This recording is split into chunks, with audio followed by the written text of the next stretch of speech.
नमस्कार बच्चों। हमने पहले के वीडियो में देखा ध्यान, संवेदन और प्रत्यक्षीकरण के बारे में थोड़ा सा बेसिक जानकारी प्राप्त की।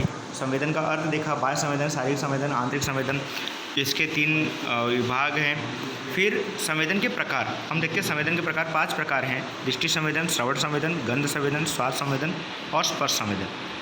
दृष्टि संवेदन मानव जीवन में सभी संवेदनों में महत्वपूर्ण दृष्टि संवेदन है। हमारी आँख की रचना, इसके आंतरिक अवयव, मस्तिष्क तक जाने वाले विविध चेता तंत्रों और मस्तिष्क का समावेश होता है। मतलब इसमें दृष्टि संवेदन में आंतरिक अवयव, मस्तिष्क तक जाने वाले चेता तंत्रों और मस्तिष्क का समावेश होता है।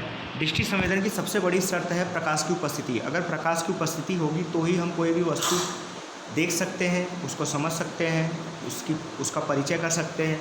मतलब प्रकाश की उपस्थिति बहुत ही ज़रूरी है। जैसे हम दिन में कोई भी चीज़ को आसानी से इजीली देख के समझ सकते हैं क्या है। लाइट, रात के अंधेरे में लाइट का प्रकाश हो तो हम लोग उसको देख के समझ सकते हैं, लेकिन कहीं अगर पूरा अंधेरा हो, कोई भी थोड़ी भी प्रकाश ना आ रहा हो, तब हमको कोई भी चीज़ समझने में, देखने में दिक्कत होती है। मतलब यहाँ पे प्रकाश की जो उपस्थिति है वो बहुत ज़रूरी है। अब चलिए इसके बाद हम ये पिक्चर देखते हैं। यहाँ पे देखिए आकृति 1.1 और आकृति 1.2। 1.1 में दी है बाह्य आँख और 1.2 में दी है आंतरिक आँख की आंतरिक रचना। आकृति 1.1 में दर्शाए अनुसार आँख की बाह्य रचना सामान्य रूप से हम आईने में खड़े हों तब या दूसरे की आँख देखते हैं तब दिखाई देता है। मतलब कि आँख की बाह्य रचना तब दिखाई देता है जब हम आईने में खड़े होते हैं या किसी के आँख में आँख, या तो अभी मोबाइल है तो सेल्फी के थ्रू या फ़ोटो के थ्रू हम देख सकते हैं। इसमें जो सफ़ेद रंग का भाग दिखाई देता है उसे अक्षिपटल कहते हैं। यहाँ पे पिक्चर में आप देख सकते हैं जो सफ़ेद रंग का भाग दिखाई दे रहा है उसे अक्षिपटल कहते हैं। वह सफ़ेद तंतुओं का अपारदर्शक है। मतलब वो सफ़ेद तंतुओं का बना हुआ है और अपारदर्शक है, मतलब उसको हम आर पार नहीं देख सकते, जिसके कारण आँख के भीतर के भाग की सुरक्षा होती है। इसी के कारण हमारे आँख के भीतर की सुरक्षा होती है, हमारे आँख को ज़्यादा नुकसान नहीं होता है। आँख के गोले का काला भाग जो पारदर्शक है एवं जिसके माध्यम से प्रकाश की किरणें आँख में प्रवेश करती हैं उसे दक्पटल कहते हैं। आँख के गोले का काला भाग, जैसे देखिए यहाँ पे दक्पटल दिया हुआ है, कीकी के बाजू वाला काला भाग उसे दक्पटल कहते हैं, जो पारदर्शक होता है, जिसके माध्यम से प्रकाश की किरण आँख में प्रवेश करती है। मतलब इसी के माध्यम से जो प्रकाश के कीड़े होते हैं वो आँख में प्रवेश करती हैं। आँख के सफ़ेद भाग के बीच दिखाई देने वाला काला, मटमैला या भूरा गोल भाग कृष्णमंडल स्नायु है। मतलब कि जो आप देख सकते हैं पिक्चर में, सफ़ेद भाग के बीच में, सफ़ेद भाग के बीचों बीच दिखाई देने वाला भाग जो है बीच में, वो कृष्णमंडल है, कृष्णमंडल के स्नायु है, जिसके रंग के कारण आँख का रंग दिखाई देता है। मतलब जिसके रंग के कारण आँख का, जैसे कई लोगों की आँखें देखी होगी आपने, भूरी होती है, कई लोगों की देखी होगी काली होती है, कई लोगों की ब्लू होती है। तो इस तरीके से उसको हम लोग क्या बोलते हैं, कृष्णमंडल स्नायु। ये कृष्णमंडल स्नायु परस्पर जुड़े हुए या स्पर्श नहीं होते हैं, स्पर्श नहीं करते हैं। उनके बीच रही हुई जगह कीकी के रूप में जानी जाती है। मतलब ये कृष्णमंडल स्नायु परस्पर जुड़े नहीं होते हैं और इनके बीच की जगह को कीकी के नाम से जाना जाता है। जो आप पिक्चर में देख सकते हो, जो ब्लैक एकदम होल की तरह है, एकदम ब्लैक, वो कीकी के नाम से जाना जा सकता है। कीकी कोई अवयव नहीं है, लेकिन 1.1/8 इंच का छेद है। मतलब कि ये कोई अवयव नहीं है, बल्कि ये छेद है, ये 1/8 इंच का छेद है।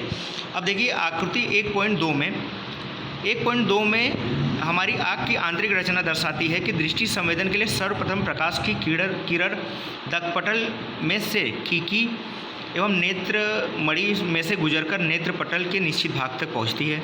वहां से दृष्टि चेताओं के द्वारा वस्तु का प्रतिबिंब मस्तिष्क के छाल के पश्चखंड में आए दृष्टि संवेदन के विस्तार तक पहुंचता है। मतलब कोई प्रकाश अगर हमारे नेत्रमणि तक या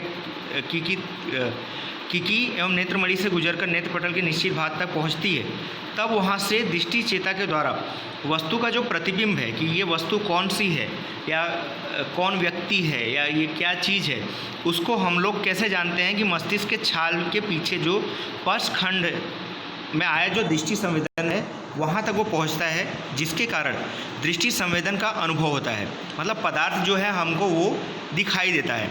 कितनी तीव्रता वाली प्रकाश की किरण नेत्र पट तक पहुँचेगी उसका नियमन कृष्णमंडल के स्नायु का संकुचन, प्रसारण आदि करते हैं। जैसे प्रकाश की तीव्रता, आपके आँख पर बहुत तेज़ प्रकाश पड़े तो आप देखोगे कि आपकी जो आँख है मतलब कृष्णमंडल है वो सिकुड़ने लगता है।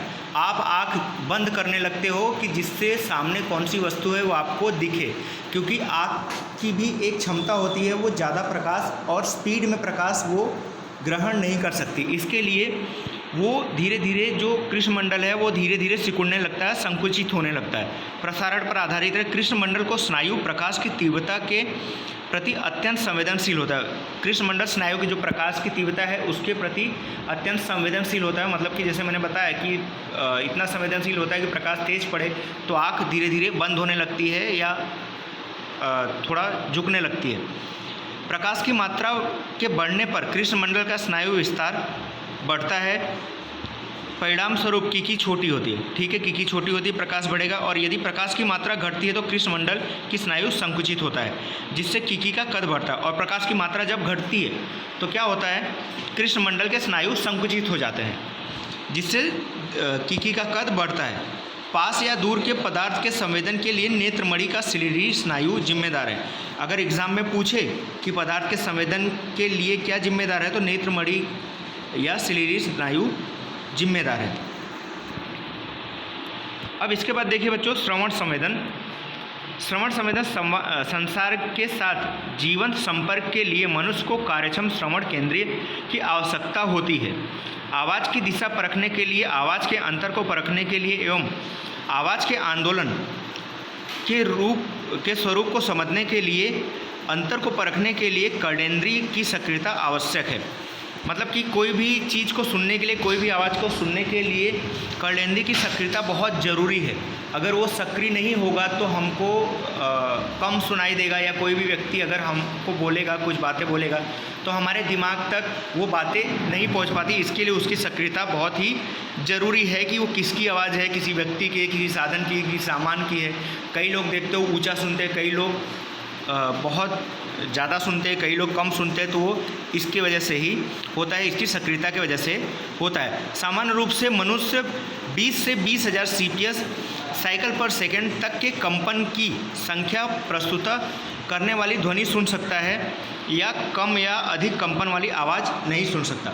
मतलब कि 20 से कम CPS वाली ध्वनि हो तो व्यक्ति नहीं सुन सकता, क्योंकि ये जो आवाज़ हमारे कान तक जाती है वो वाइब्रेशन के थ्रू जाती है। तो 20 से कम हो तो भी नहीं सुन सकता, और 20,000 से अधिक हो, बहुत तेज़ हो, तो भी वो आवाज़ स्पष्ट रूप से सुन नहीं सकता। मतलब आवाज़ सुन पाएगा बट वो अर्थ ग्रहण नहीं कर पाएगा कि ये आवाज़ किसकी है। श्रवण के लिए आवश्यक ऐसी कान की रचना को समझने के लिए 3 भागों में बांटा जा सकता है।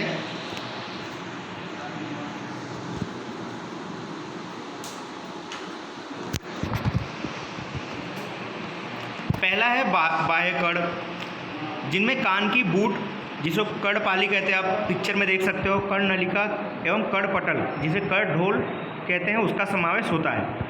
मध्य कड़, जिसमें हथौड़ी, अरहन एवं रकाब जैसे आकार वाले परस्पर जुड़ी हुई हड्डियां तथा यूस्टेकियन नलिका, जिसका दूसरा किनारा गले में खुलता है। मतलब ये जो यूस्टेकियन नलिका है उसका दूसरा किनारा गले में खुलता है, उसका समावेश होता है। अंतरकड़, इसमें 3 भाग हैं। अंतरकड़ जो अंदर का भाग है उसमें 3 भाग है। पहला मध्य भाग, दूसरा शंखाकृति या कड़ शंख, एवं तीसरा है अर्धगोलाकार कड़ वलय।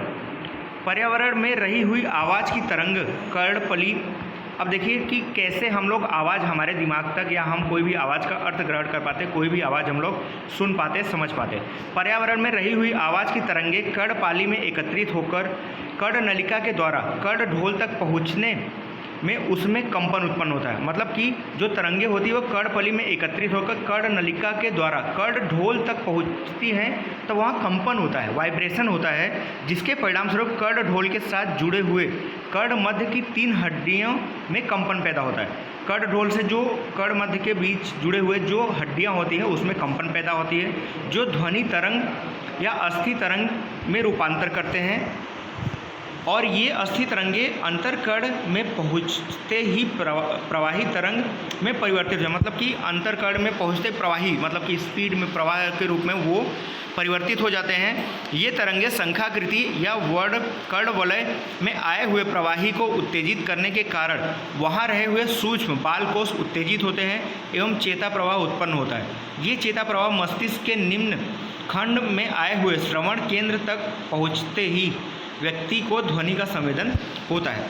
मतलब कि जो चेता प्रवाह होते हैं, जो कंपन होता है, वो चेता प्रवाह का मस्तिष्क जो पीछे वाला भाग है, वहाँ श्रवण केंद्र है। वो श्रवण केंद्र में वो आवाज़ जाते ही ध्वनि का संवेदन होता है और स्पष्ट रूप से हमको पता चलता है ये किसकी ध्वनि है या किस चीज़ की ध्वनि है, किस व्यक्ति की, किस साधन की ध्वनि है, हमको पता चलता है। अब अगला जो है गंध संवेदन। बाह्य पर्यावरण में रहे हुए विविध रासायनिक उद्दीपकों में से उत्पन्न होने वाली गंध या सुगंध को संवेदन या घ्राणेंद्रिय से होता है। मतलब कि बाह्य वातावरण में जो भी रसायन है, जो भी चीज़ है, जो भी वस्तुएं हैं, उसका गंध या सुगंध के रूप में या दुर्गंध के रूप में हम नाक के द्वारा उसको पता करते हैं। वो संवेदन को हम हमारे नाक के द्वारा पता करते हैं। नाक के अंदर आई हुई 2 सक्रिय नलियों में रहे हुए घ्राण तंतुओं के उत्तेजन से उत्पन्न चेता प्रवाह बड़े मस्तिष्क की छाल की जड़ों तक पहुंचते ही व्यक्ति को गंध संवेदन का अनुभव होता है। मतलब कि गंध संवेदन का अनुभव कैसे होता है कि घ्राण तंतुओं के उत्तेजन से उत्पन्न चेता प्रवाह, जो 2 नलियाँ होती हैं, नाक की जो 2 सक्रिय नलियाँ होती हैं, वहाँ घ्राण तंतुओं में उत्तेजन होता है। उससे चेता प्रवाह बड़े मस्तिष्क की छाल तक वो पहुंचाते हैं, जिससे गंध संवेदन का अनुभव होता है। रासायनिक पदार्थों में उत्पन्न होने वाले गंध संवेदन के अनुभव के विषय में व्यक्तिगत भिन्नता दिखाई देती है। इसलिए कोई भी रासायनिक उद्दीपक एक व्यक्ति को सुगंध का जो संवेदन कराता है, वह उद्दीपक अन्य व्यक्ति को वैसा ही संवेदन शायद न करा सके। मतलब कि अलग अलग व्यक्तियों का जो गंध पहचानने की या दुर्गंध पहचानने की जो क्षमता होती है, अलग अलग होती है। तो कई बार कोई चीज़ किसी व्यक्ति के लिए सुगंध बन सकता है, तो किसी व्यक्ति के लिए दुर्गंध बन सकता है। वो मानव की विभिन्नता के अनुसार होता है। तो वही अन्य व्यक्ति को वैसा ही संवेदन शायद न करा सके। किसी एक रासायनिक पदार्थ में से उत्पन्न होने वाली गंध का लगातार लंबे समय तक अनुभव होता रहे तो उस प्रकार की संवेदनशीलता धीरे धीरे कम हो जाती है। अगर किसी दुर्गंध या किसी सुगंध को हम बार बार सूंघते हैं या हमारे नाक तक बार बार वो आता है, तो धीरे धीरे क्या होता है कि उसका जो स्मेल है, उसकी जो सुगंध है, दुर्गंध है, वो धीरे धीरे नष्ट होने लगती है।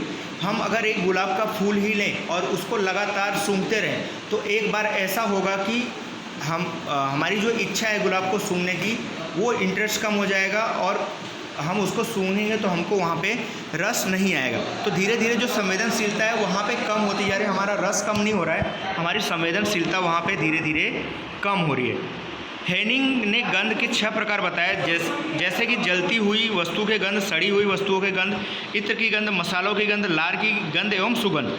सर्दी जुकाम में शारीरिक तकलीफ के समय मंद रासायनिक उद्दीपक गंध संवेदन उत्पन्न नहीं करता।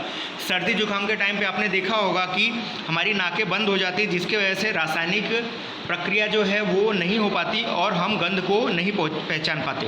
गंध संवेदन में मनुष्य एवं मनुष्यतर प्राणियों के जातीय आकर्षण, भोजन की पसंदगी, विजातीय पसंदगी आदि के घ्राणेंद्रियों का उपयोग करता है। मतलब गंध संवेदन में मनुष्य के मनुष्यतर प्राणियों के जातीय आकर्षण, जैसे किसी को हम स्मेल से ही पहचान लेते किसी व्यक्ति को। फिर भोजन की पसंदगी, हमारा इंटरेस्ट किस में है। अगर हमारा जो चीज़ में, जो वस्तु खाने में इंटरेस्ट है, तो वो गंध हमको अच्छी लगेगी। लेकिन जो वस्तु हमको खाने में इंटरेस्ट नहीं है, वो हमको नापसंद होगी। जैसे कोई शाकाहारी व्यक्ति है, तो वो शाकाहार अगर खाएगा तो उसको शाकाहारी वस्तुओं में इंटरेस्ट आएगा, उसको वो सुगंध बहुत अच्छी लगेगी। लेकिन अगर मांसाहारी वस्तु की स्मेल आती है तो वो उसके लिए दुर्गंध है। लेकिन वही दूसरे व्यक्ति के लिए वो सुगंध है जो कि मांसाहार का सेवन करता है। विजातीय पसंदगी आदि के घ्राणेंद्रियों का उपयोग होता है। ठीक है बच्चों, आज के लिए इतना ही। आगे के वीडियो हम स्वाद संवेदन और दृष्टि संवेदन आगे का हम देखेंगे। धन्यवाद।